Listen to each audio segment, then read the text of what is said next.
Hello president और sir, मेरा नाम विक्की है, मैं पंजाब से बोल रहा हूँ। जी बोलिए विक्की। सर मेरा प्रश्न ये है कि जैसे अन्य जातियों में जैसे हम देखते हैं कि बहुत से जैसे लोग हैं जो तपस्या के रूप में जैसे कई कई साल साल तपस्या करते हैं जी। तो सर उनको बाद में जैसे कोई वरदान देने के लिए आता, तो आजकल जैसे मसीह समाज में भी ऐसे कुछ देखने को मिल रहा है। पास्टर जी, क्या चीज मिल रहा है देखने को? तो जैसे सर आपने जैसे फर्स्ट में वचन बताया था गलातियों उसका 1:15 से 17 तक जी सर, जी। तो उसमें पौलुस के बारे में लोग ऐसे बताते हैं कि पौलुस ने अरब में जाकर 3 साल वहां पर रहकर जैसे एक गुफा में वहां पर परमेश्वर से प्रार्थना किया, तो वहां से सामर्थ्य पाया उसने जी। तो वहां ऐसा लिखा, वहां पे ऐसा लिखा है कि वो गुफा में बैठ के प्रार्थना करके सामर्थ्य पाया? वहां पे ऐसा लिखा है? नहीं सर, हिस्ट्री में बताते, मैं एक आपको बता। मेरी बात सुन लो सर, हिस्ट्री क्या कहती है हम उसके बेस पे नहीं चल सकते। हम सिर्फ नॉलेज हासिल कर सकते हैं, लेकिन अगर हमें पुख्ता कोई स्टेटमेंट देना होगा तो सहारा हमें बाइबल का ही लेना पड़ेगा। हम हिस्ट्री क्या कहती है, ऐसे तो बहुत है सर। जोसेफस की हिस्ट्री है, कम से कम 18 चैप्टर लिखे। यीशु के बारे में, पौलुस के बारे में बहुत कुछ लिखा उन्होंने। दानियल के बारे में तो नहीं उठा सकते ना वहां से। Yes sir, yes sir. तो सर जैसे आजकल जैसे बहुत से पासवान ऐसे 15 दिन के लिए 20 दिन के लिए कमरे में बंद होकर प्रार्थना करते हैं, तो उनके बारे में कहने का मतलब आप क्या कहना चाहोगे उनको सर? ओके ओके, आपका नाम? मेरा ये क्वेश्चन। जी जी, आपका नाम क्या है? मेरा नाम विक्की है सर। जी विक्की जी, लाइन पे बने रहें। और मैं अप्रिशिएट करता हूं कि बहुत अलग सवाल पूछा है और अच्छा पूछा है। Okay yes sir, yes sir. Okay now जितने दर्शक हैं, मुझे लगता है कि 1600 के आसपास में आप सभी का फिर से स्वागत है। वॉच पार्टी शेयर करते रहिए, दूसरों के साथ में भी बांटिए। याद रखिए, खरी शिक्षा तब फैलेगी जब आप बहुत सारा शेयर करोगे, नहीं तो दिक्कत हो जाएगी। चलिए, इस भाई का जिसका नाम है विक्की, ये कहते हैं कि ऐसा कुछ कॉन्सेप्ट आज मसीह समाज में आ गया है, खास करके सेवकों के अंदर, ठीक है ना, कोई भी कंट्री से। वो क्या करते हैं, अपने आप को कमरे में बंद कर लेते हैं 15 दिन, 20 दिन, 40 दिन, कभी कभी तो कुछ लोग 80 दिन तक भी। और फिर उसके बाद जब वो बाहर निकलते हैं तो कुछ ऐसी बातों के साथ निकलते हैं जो इससे मैच नहीं करता है। जी हाँ, वापस कहता हूं, जो इससे मैच नहीं करता है। पहला कुरिन्थियों की किताब उसका 14:25 निकाल के रखना, 27 माफ करना। ध्यान से सुनिएगा, जब वो चर्च में आते हैं और उनका जो चर्च है वो वहां पे ऐसा वेट करते रहता है कि अभी पास्टर जी आएंगे। और इन्होंने एक शब्द यूज किया था, विकी जी आपने एक शब्द यूज किया था, Tapasya. Yes sir, yes sir. जी जी, तो वो तपस्या टाइप का, जैसे बाबा लोग पेड़ के नीचे, पेड़ के ऊपर, पहाड़ के नीचे, पहाड़ के ऊपर ऐसा कुछ तपस्या करते ना, या फिर कभी मट्टी के नीचे जाके तपस्या करते ना, तो ऐसा कुछ करते हैं। और उनकी जो कलीसिया है ना, वो ऐसा वेट करती रहती है कि अभी पास्टर जी आएंगे कमरे से और कुछ अलौकिक बात लाएंगे, कुछ सुपर नेचुरल बातें बताएंगे। और उनकी चर्च उनको वहीं पे एक्सेप्ट कर लेती है कि अरे अभी देखो कुछ हो रहा है, अभी नीचे गिर रहे हैं लोग, मछली की तरह तड़प रहे हैं, हाथ रख रहे हैं और बहुत कुछ, और अन्य भाषा तो उसमें टॉप पर है, ठीक है ना। अब इसको लेके पौलुस क्या कहता है, देखिए दीजिए, पहला कुरिन्थियों 14:27 से पढ़ते हैं। एक काम करते हैं, 26 से पढ़ते हैं। लिखा है 1 Corinthians 14:26 लिखा है, इसीलिए हे भाइयों क्या करना चाहिए, क्वेश्चन मार्क, जब तुम इकट्ठे होते हो तो हर एक के हृदय में भजन या उपदेश या अन्य भाषा या प्रकाश या अन्य भाषा का अर्थ बताना रहता है। सब कुछ आत्मिक उन्नति के लिए होना चाहिए, सब कुछ आत्मिक उन्नति के लिए। अब इसका मतलब क्या है, वचन 27 में आ जाते हैं, यदि अन्य भाषा बातें करनी हो तो 2 या बहुत हो तो 3 जन बारी से बोले और एक व्यक्ति अनुवाद करे। मतलब ये क्या बोल रहा है उसका इंटरप्रेट होना चाहिए। ये एक 28, परंतु यदि अनुवाद करने वाला ना हो तो अन्य भाषा बोलने वाला कलीसिया में शांत रहे। क्यों? क्योंकि वो कुछ भी बोल सकता है, लोगों को कंफ्यूज कर सकता है, इसलिए इंटरप्रेट का होना बहुत जरूरी है। और फिर उसके बाद में अपने मन में से, अगर अनुवादक ना हो तो शांत रहे और अपने मन से और परमेश्वर से बातें करे, क्योंकि परमेश्वर ने दिया उसको भाषा, प्रभु उसको जानता है, प्रभु उसको बताना चाहता है पृथ्वी की भाषा, नॉट जिब्रिश। ये हो गया 29 लिखा है, भविष्यवक्ताओं में से 2 या 3 बोले, शेष लोग उनके वचन को परखें। अभी इसी का 12 का 10 देना, परखें, 8 से देना, परखें ये जो शब्द है ना परखें, क्यों?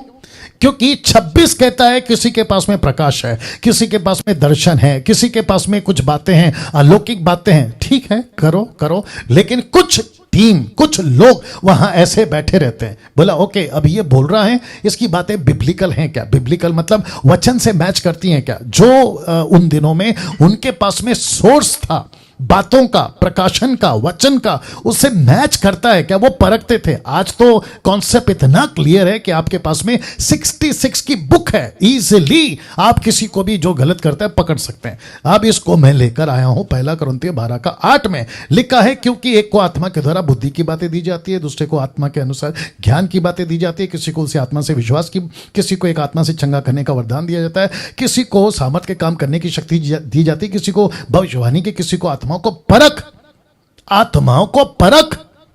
तो इसका मतलब है, कहता है परखो, यूहन्ना 4:1 निकाल के रखो, 1 यूहन्ना 4:1 कहता है आत्माओं को परखो। यह दान क्यों?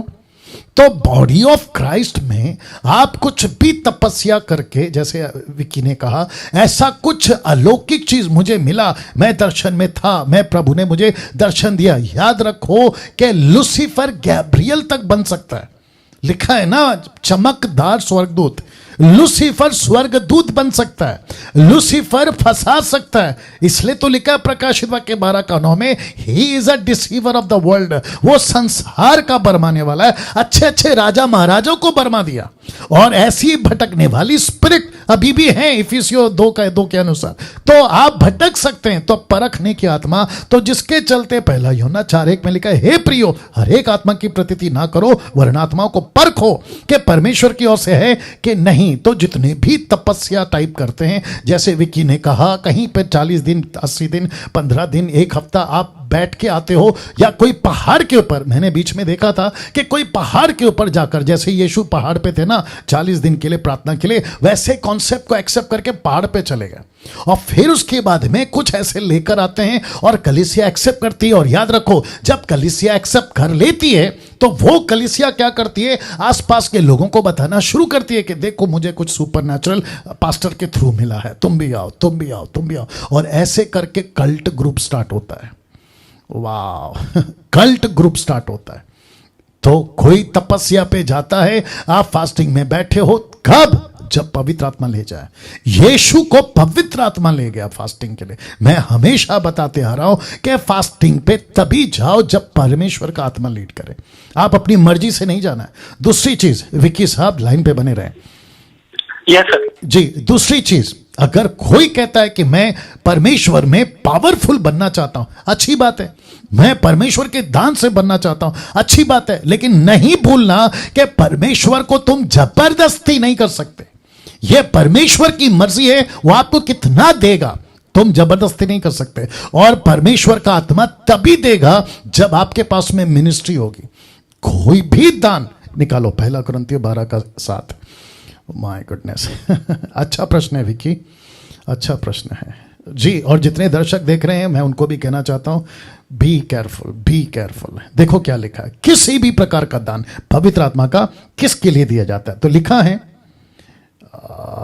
जी, वचन 5 से पढ़ते, लिखा है, सेवा भी कई प्रकार के, परंतु प्रभु एक ही है, प्रभावशाली कार्य कई प्रकार के, परंतु परमेश्वर एक ही है, जो सब में सब प्रकार का प्रभाव उत्पन्न करता है। कौन करता है? पिता, पुत्र, पवित्र आत्मा। वचन 7, किंतु सबके लाभ पहुंचाने के लिए हर एक को आत्मा का प्रकाशन दिया जाता है, सबके लाभ पहुंचाने के लिए। तो benefit of all, not individual, सबके लाभ के लिए परमेश्वर आपको अपना दान खुद देता है। तो विकी, किसी प्रकार का तपस्या नहीं करना है, और अगर कोई करता है तो वो इसलिए करे क्योंकि उसको प्रभु कह रहा है। लेकिन याद रखो, बिना तपस्या के भी या किसी प्रकार का फास्टिंग में बिना जाए भी आपको परमेश्वर आपका दुगना, तिगना, चौथा, पांचवा जो भी देना है दे सकता है। क्यों? पर्पस एक ही है कि सेवा करना है। Okay, yes sir, yes sir. या क्योंकि मैंने सर सुना था, जैसे एक पास्टर प्रचार कर रहे थे, तो उन्होंने किसी पास्टर के बारे में बताया कि उस पास्टर ने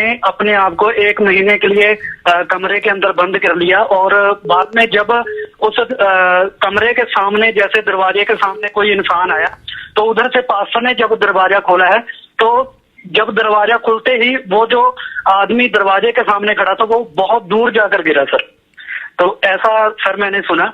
और सर मैं एक बात आपसे कहना चाहता हूँ जी, दिल से सर, क्योंकि जब आपने 2020 में आपने आस्क डेंटल राज प्रोग्राम शुरू किया था जी, तो उसमें मैंने आपसे एक क्वेश्चन पूछा था। मैंने आपकी यूट्यूब वीडियो में मैंने देखा था कि आप स्टेज के ऊपर किसी को नचवा रहे थे जी, लेकिन सर बाद में आपने कहा कि नाचना नहीं चाहिए। तो मैंने सर आपके खिलाफ, कहने का मतलब मैं आपके वचन के खिलाफ था, जैसे प्रभु के वचन और आपकी टीचिंग के खिलाफ था सर।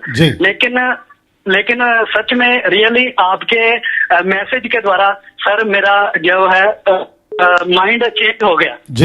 मैं खुद ऐसे सोचने लगा कि सेवकाई क्या है और हम किस रूट पर उसको लेकर जा रहे हैं सर। राइट। ये सर तो उसके लिए सर रियली मैं बहुत बहुत आपसे क्षमा चाहता हूँ। अरे कोई बात नहीं। अभी सर बहुत काफी समय से हम आपके जैसे टीचिंग को सुन रहे हैं, बहुत बढ़िया। आप प्रभु में हमें आगे बढ़ने के लिए उत्साहित कर रहे हैं। परमेश्वर आपको आशीष दे सर। राइट। अच्छा विक्की, आप कौन से स्टेट से हैं? मैं सर पंजाब से हूँ सर। ओके, तो आपने पंजाब का एमएमबी ग्रुप ज्वाइन कर लिया? यस सर, जो पास्टर बंटी हैं वो मेरे ब्रदर हैं सर। अरे वाह वाह वाह वाह, क्या बात है, वेरी नाइस। हम दोनों भाई मिलकर जैसे अभी आपके द्वारा दी हुई टीचिंग को हम आगे लेकर जाने की कोशिश करें। Good, thank you Bunty ji. Sorry, मैं भी सेवकाई करता हूँ सर। के पास गाँव है, उधर मैं सेवकाई करता हूँ। Good, thank you Vicky, thank you, God bless you. या तो मैं समझता हूँ कि आज का ये जो पॉइंट था बहुत ही गजब का पॉइंट था।